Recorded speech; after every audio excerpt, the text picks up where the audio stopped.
چند وقته که دارم توی تیک تاک و اینستاگرام کلی ویدیوی وایرال شده از این کافه توی لس آنجلس میبینم که شیرینیاش مثلا هر طعمی که داشته باشه شکل شیرینی هم دقیقاً شبیه اون میوه واقعیشه. بچه‌ها انقدر من این ویدیوها رو نگاه میکنم و آرزو داشتم که یه دونه‌شون رو امتحان کنم که خدا میدونه، ولی خب ما تهران زندگی میکنیم و دسترسی به لس آنجلس نداریم.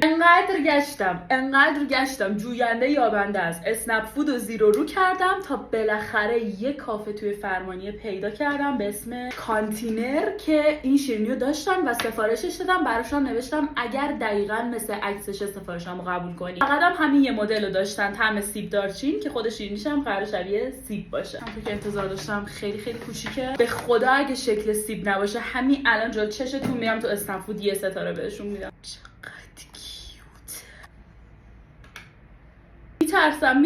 میترسم یه چیزی شه. با توجه به اینکه تو راه بوده پیک موتوری اسنپ این ور اونور احتمالاً خورده، شکلش قابل قبوله. نمیدونم، نه زیاد. ببینم چه مزه‌ایه.